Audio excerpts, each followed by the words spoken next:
صباح الخير، ازيكم عاملين ايه؟ النهارده هنعمل حاجه بسيطه كده. مش هنرمي اي حاجه في البيت. عندنا ده لبن كان قطع عندي.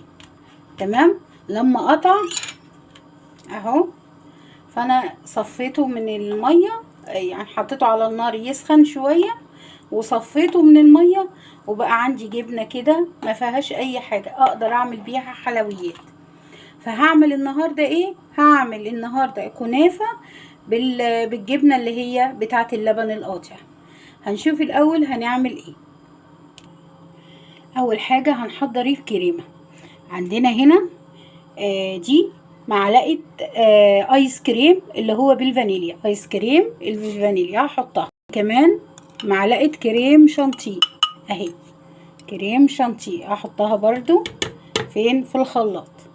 عندي كوبايه لبن اهو، لبن عادي بتاعنا. وعندنا كمان الجبنة، ادي الجبنة اللي هي مكان اللبن القاطع. تمام، احطها برضو.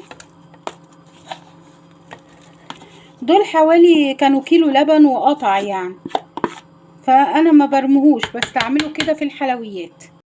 عندي كمان كيس فانيليا اهو، كيس فانيليا عادي خالص اللي هو احنا بنستعمله بتاعنا يعني. وعندنا معلقتين نشا، عندنا معلقتين نشا، ادي واحدة وادي التانية، يعني معلقتين مش مليانين يعني قوي. خلاص هنضرب ده كله في الخلاط عشان الجبنة تبقى ناعمة. اضربهم وارجع لكم تاني.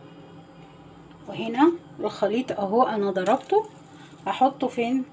في الكسرولة دي، وهرفعه على النار علشان يتقل ويبقى زي الكريمة.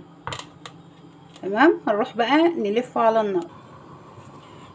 هنا الكريمة اهي على النار، هنحط بس زي معلقة سكر بسيطة صغيرة يعني.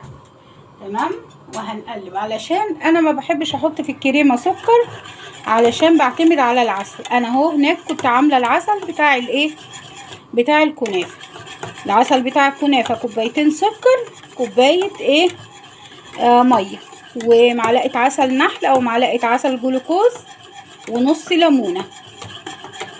تمام، هنقلب ده لغاية ما يتقل ويبقى زي الكريمة، وتبقى جهزت القشطة بتاعت الكنافة بتاعتنا.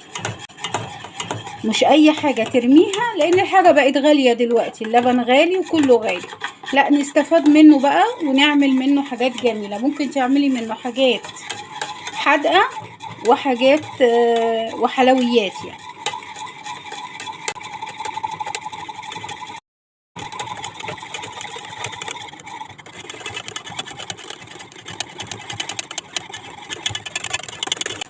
اهو تقل، شايفين بقى عامل زي المهلبية بالظبط.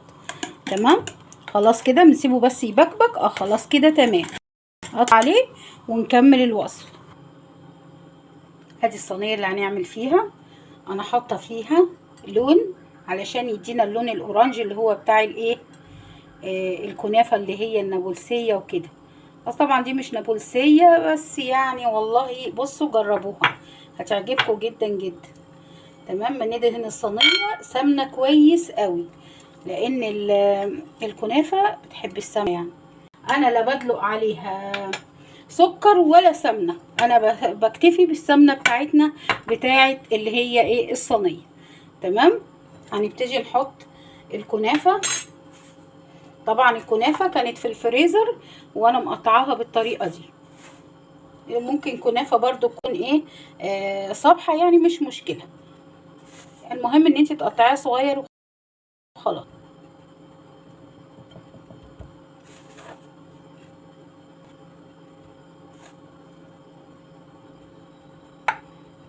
اهم حاجة تبطني القاع كويس. ارفعي بقى بايدك كده ايه الجناب دي شوية، عشان القشطة ما تجيش في الحروف وتنحرق وتبوظ لك الصينية وتطلع ريحة مش كويسة.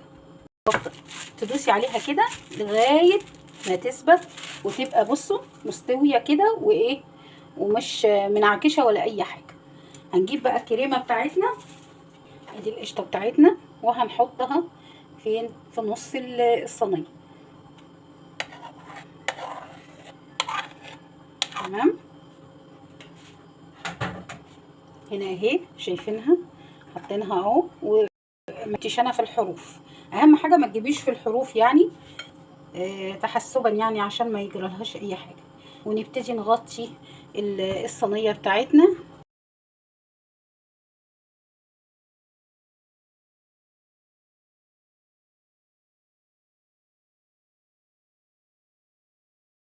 يعتبر خلاص خلصنا الكنافه دي، نص كيلو كنافه. احنا كده رصينا الكنافه بتاعتنا. هنبتدي نشربها بقى بالايه؟ بالسمنه.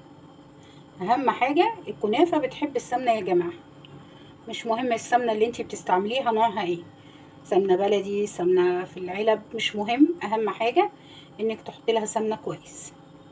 يعني دي نص كوبايه سمنه.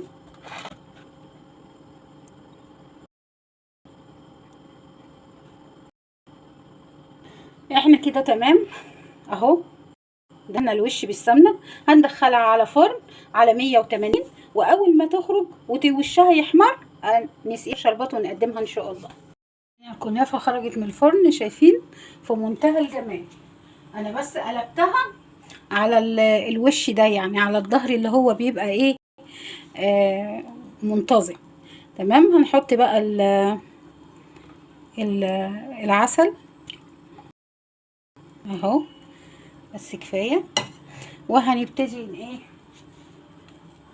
نستنى اما هي تشرب العسل. شايفين هي بتشربه ازاي؟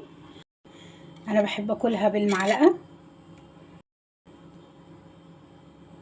اهي. بصوا الكريمه ومنتهى الجمال، سهله وبسيطه، وتقدري تعمليها في البيت بكل سهوله. او اول مره تخشي عندي اوعي تنسيني في اللايك والمتابعه، احنا بنعمل حاجات حلوه كتير هنا. نورتوني، شكرا على المشاهده، سلام.